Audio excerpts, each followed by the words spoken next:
Hey guys, this is Mrs. Saller here, just taking you through one of these problems that you guys had from your packet today from the sub for the review stuff, and then the other three you should be doing for homework. And I gotta apologize that I'm going to be out today. I have a medical procedure being done today, but I will be here before school Wednesday. I know originally I had told you guys that we would be going over the 2008 multiple choice today. We'll be going over that tomorrow, and in the meantime you should be starting to study for your quiz. I might move it to Friday. I haven't decided yet. We'll see how things go on Wednesday, but that quiz on Thursday will be on the 2008 multiple choice, and also everything up until today's notes. So that would include position, velocity, acceleration, not this one, but position, velocity, acceleration questions, volume and area questions, fundamental theorem of calculus questions, and slope, fields, and differential questions. So be prepared for any of those. There will be 2 free response on that quiz, plus 4 or 5 multiple choice, and I plan on giving you guys pretty much the whole period on Thursday to take that last AP quiz before the AP exam. Alright, but we're actually going to look at this first problem that you guys have on that packet that you got from the sub today, which talks about rocket A. Rocket A is a velocity v of t after being launched upward from an initial height of 0 feet at time equals to 0 seconds. So it might be important, so let's underline that. The velocity of the rocket is recorded for selected values of t, so these are the selected values of t, over the interval 0 to 80 seconds, as shown in the table above. So part A says find the average acceleration of rocket A over the time interval 0 to 80 seconds, and indicate units of measure. So basically on one like this, we're basically just going to find the slope between 0 and 80 of velocity. Because we find the slope of velocity, we'll find the average rate of change of velocity, which is the average acceleration. Alright, so what we're going to do on this one in part A, to get our average acceleration, is we're going to take v of 80 minus v of 0 all over 80 minus 0. So we're basically just doing slope here. So in this case, it's going to be 49 minus 5 all over 80 minus 0.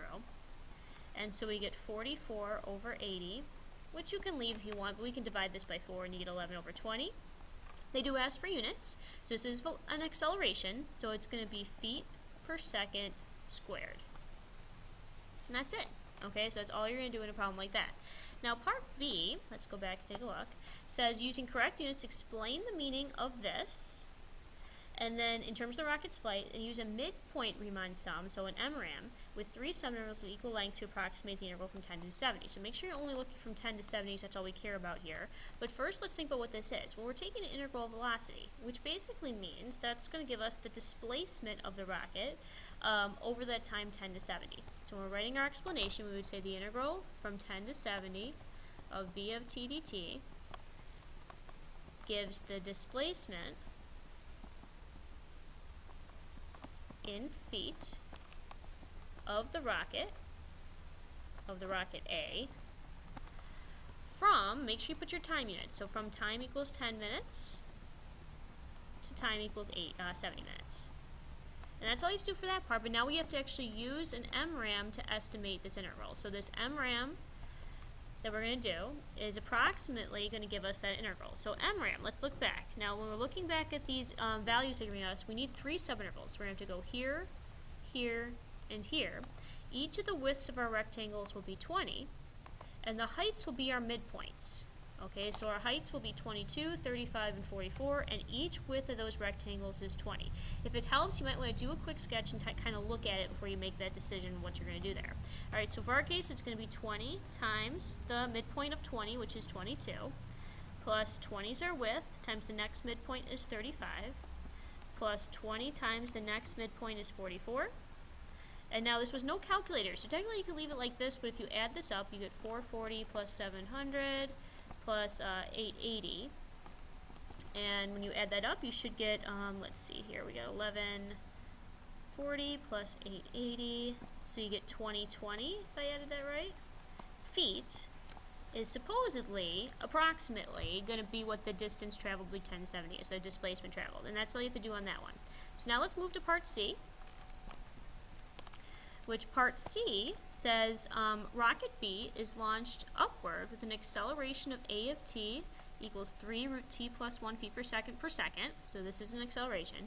At time t equals 0 seconds, the initial height of the rocket is 0 feet, so it's the same height as that rocket A was, and the initial velocity is 2 feet per second. which of the two rockets is traveling faster at time equals 80 seconds, and explain your answer. So let's first look at rocket A. Well, we can get that right away. Rocket A at time equals 80 is moving 49 feet per second because that was the reading they got. So right away we can say that rocket A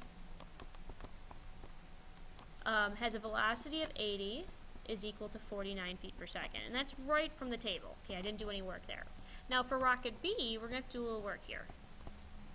Now to get the velocity function, we're going to be taking the integral from 0 to 80.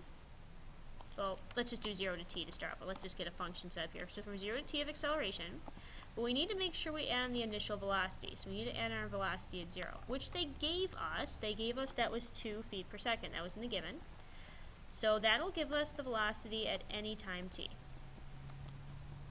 So if we're looking for the velocity at 80, we're going to take 2 plus the integral from 0 to 80 of a of t dt, which they gave us. So it'll be 2 plus the integral from 0 to 80 of the integral that they're taking is 3 root t plus 1 dt. Now, this is looking like a u substitution situation. We got a function inside of a bigger function, so I think we're going to have to use u sub. Alright, so I'm going to choose my u to be the t plus 1. So du dt will just be 1. So du is equal to dt. Now I see a 3 dt, so I'm going to do 3 du is equal to 3 dt, and that way we can perfectly substitute. So we'll have 2 plus the integral of, we'll have 3 over root u du. Now we need to change our limits, okay, because we can't leave these or t values. We need to put u's in there. So we need to figure out what u of 80 is, and we need to figure out what u of 0 is. So u of 80 will be 81, 80 plus 1, and u of 0 will be 0 plus 1, which is 1. So our limits just change from 1 to 8 and 81. Okay, now this is really 3u to the negative 1/2 when you think about it as negative power. So we'll have 2 plus, now this guy's antiderivative will be u to the 1/2, but times is reciprocal. We're going to have 3 times 2, so 6. And we're going to evaluate that from 81 to 1. Okay, so I'm going to rewrite this. This will be 2 plus 6 root u. We're going to evaluate that from 81 to 1. And so I'm sorry, running out of room here, guys. So we're going to do 2 plus, now we have 6 times root 81 minus 6 times root 1 when I plug in the 81 and the 1. So we get 2 plus, that'll be 6 times 9 minus 6. So 2 plus, this will be 54 minus 6. So 2 plus, what is that, 48? And so we get 50 feet per second is what rocket B's speed is. So really simply, it's asking which one is moving quicker at time equals 80. Well, this guy is. Okay, 50 is definitely bigger than 49. So we would just say that rocket B is traveling faster at time equals 80 seconds, since the velocity at 80 is equal to 50 for rocket B, and the velocity at 80 is equal to 49 for rocket C, or for rocket A rather. Okay, and that would be your explaining your answer situation that you're talking about there. And you showed all your work, so there shouldn't be much more explanation needed than that, just kind of putting it into a sentence why you said that rocket B is moving faster than rocket A. So great U substitution problem, but again, a good table problem. You know, they're always going to ask a question where they have you doing integrals and using approximation methods to kind of do that. So hopefully this gives you guys a head start on what you need to do for tonight. So you have to go back and do the 2007, the 2009, which is kind of an interesting question, and the 2010. So feel free to drop by Wednesday morning. I'll be here super early if you have any questions on these. And then we'll be going over these in class, as well as if you have any questions from the previous night's homework when I was gone. But we'll also be spending a lot of tomorrow's class doing the 2008 multiple choice, so you guys are ready for that quiz on either Thursday or Friday. Plan on it being Thursday. I will tell you Wednesday when if I decide to move that to Friday or not. Alright, so hopefully this helps, and drop by if you have any questions, and good luck studying.